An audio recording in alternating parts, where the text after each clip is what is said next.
నమస్తే ఫ్రెండ్స్, ఆహా రాజమండ్రి రుచులకు స్వాగతం.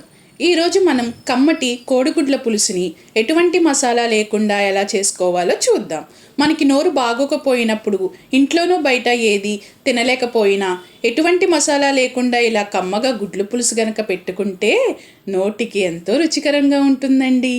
తిన్నాక మీరు తప్పకుండా ఆహా అనాల్సిందే. ముందుగా స్టవ్ ఆన్ చేసి ప్యాన్ పెట్టుకుని అందులో 2.5 కప్పుల నూనె పోసుకోవాలి.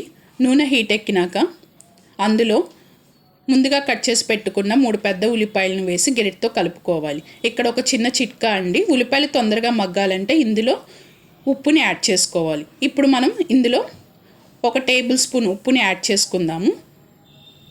ఉప్పు ఉల్లిపాయలు కలిసేలాగా గెరిటితో కలుపుకొని మూత పెట్టుకుని స్టవ్ని సిమ్లో పెట్టుకుని ఒక 15 నిమిషాలు ఉల్లిపాయలు వేగనివ్వాలి.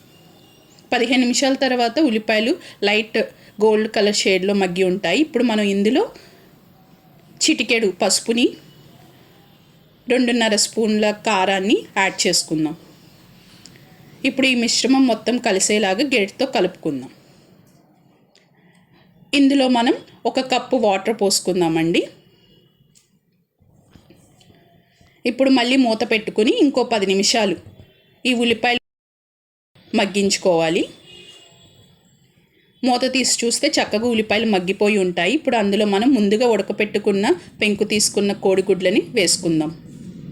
ఇప్పుడు మనం 250 ml చింతపండు రసాన్ని యాడ్ చేసుకోవాలి. మీ చింతపండు ఇంకా పుల్లగా ఉండేటట్టయితే మీరు 150 ml యాడ్ చేసుకుంటే సరిపోతుంది. టేస్ట్ చేసి మనకి కారం ఉప్పు ఏమైనా తగ్గినట్టు అనిపిస్తే కనుక మీరు యాడ్ చేసుకోవచ్చు. మేమైతే 1/2 టేబుల్ స్పూన్ కారాన్ని 1/2 టేబుల్ స్పూన్ ఉప్పుని వేసుకున్నామండి. మాకు సరిపోలేదని మేము యాడ్ చేసుకున్నాం.